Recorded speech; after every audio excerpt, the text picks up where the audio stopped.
Okay, so we're going to look at a question in this video that often is at the root of a lot of frustration when we try to communicate with other people and talk through things with people.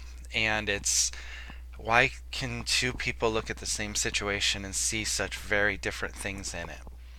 So, as a vehicle to discuss that, we're going to talk about perception, and specifically the process of selecting, organizing, and interpreting information from our senses. And we'll focus on perception during the communication process as opposed to just walking out in the woods and perceiving things. So, the first step selecting. First of all, if you think of all the things we could pay attention to in the course of even a 5 minute interaction with someone, it's a lot. We could look at, what are their eyes doing, what are their hands doing, how, what's their voice doing. Like, we could look at separate nonverbal things. We could listen carefully for every single word and how it's being said.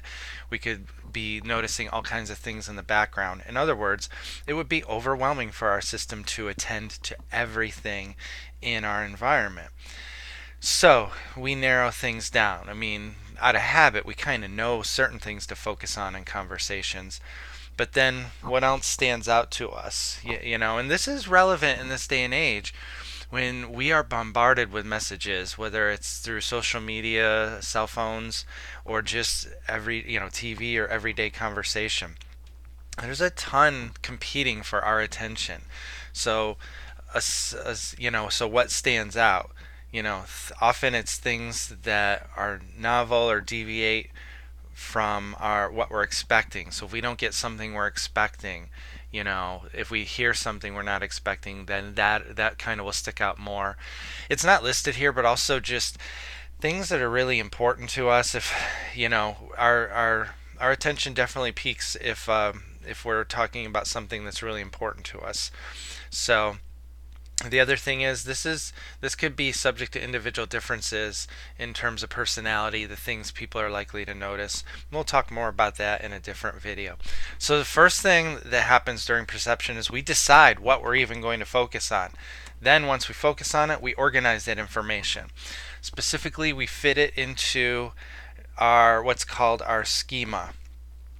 So a schema is kind of a mental blueprint or outline that we have for any kind of topic or individual. So, in other words, I could have a schema for teaching. I could have a schema that into which I categorize different types of students. And that schema is going to be more sophisticated than it was at the beginning of my career because through time it's developed much more. So, you could have a schema. The example I use that might make this easier is like football. We all have a certain level of a schema for football. So some of you have almost nothing, little to nothing. It's an American sport. So, and I'm talking about American football, so not soccer or European football. So, some of you have a really rich and developed schema for it. Um, so, what's this mean? Well, think about it. What if I started using football terminology in a normal conversation with you? So, if I started talking about kind of the 4-6 defense and what happens when you bring a nickel back in and how that influences the coverage, or why the quarterback has the receiver go into motion to decide if it's to better understand if it's man or zone coverage. Okay, some of you are like right with me. You might even be able to picture, those things happening in a football game. Others are like, I don't know what he just said, and I hope he doesn't want this to be on the quiz. I don't, by the way. So the part about football, at least. So what's this all mean?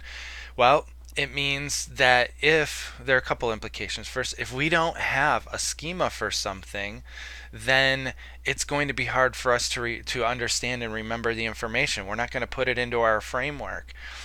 So that means as communicators, we need to appreciate the schema that our audience has or doesn't have. So if you're talking to someone about football and and they don't have a schema, you need to use existing schema. You need to kind of think about how can you relate what you're saying to schema that they already have.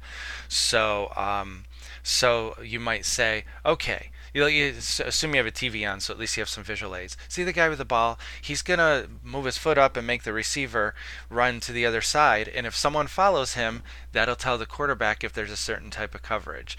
You know, so you kind of, okay, a guy running, guy puts his foot up. We all have schema for that.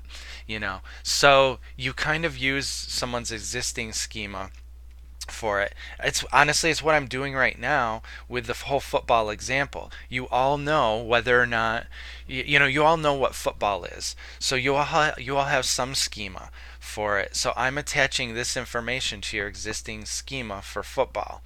So when we take messages in, we quickly try to organize them into existing schema, and that can be hard to do if we don't have anything to associate it with. We can create new schema; it just takes work. So when you're communicating, it's important to keep in mind to try to fit your information into the audience's existing schema so that they'll remember and understand it. All right, so there's first was selecting, then organizing, then interpret. We have to make sense of the messages. So our schema will partly, color that interpretation, and some other factors that could shape how we interpret the message that comes in. Our relationship with the other person. Our interpretation of a message may be different depending on how much we like or dislike the person who sends that message. And I think you know this from experience. Certain people you don't want to hear anything from, or very little, and you'll get annoyed from them by them quickly. Personality, someone's personality definitely could factor in. And I'll talk about that more in other videos in terms of how personality can color what's going on. Same with emotional state. If we're in a good mood versus bad mood, that really changes what we notice in our environment and how we interpret messages. So the importance of the issue I hinted at earlier, that can do it. So the importance of our relationship with the person. So if it's something that's not important, then we'll just handle it differently. And then different biases, we all have them. I'm not going to go into a ton of them, but I'm going to talk about confirmation bias because it's an easy one to see and common. But that's when we choose to interpret a message in a way that confirms what we already believed. So this is why you and someone with different political beliefs could look at the same politician and come away with very different things. You notice different things in their message, and you organize it differently, and you interpret it differently. So this is why two people could look at, a politician giving a speech, and one thinks, wow, that was really good. They did a good job, because that's what you see in it. It confirms your existing opinion that this person's a good speaker. And the person who hates that politician walks away thinking, see, they did it again. Because they notice things that confirm their pre-existing idea that the politician's horrible. So just that little bit, you can probably understand why I'm including this. You've probably seen this happen a lot in recent times. So these are all aspects of how we interpret messages, at least in a brief overview, a very brief overview of how we interpret them. So some takeaways. Think about this now. Selecting, organizing, and interpreting.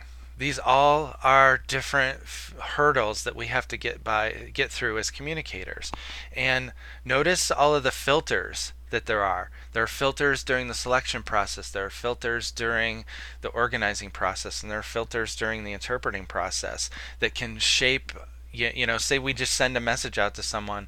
Well, it's filtered through all these different things. And so 5 different people could take it 5 different ways. It's amazing it doesn't happen more often. So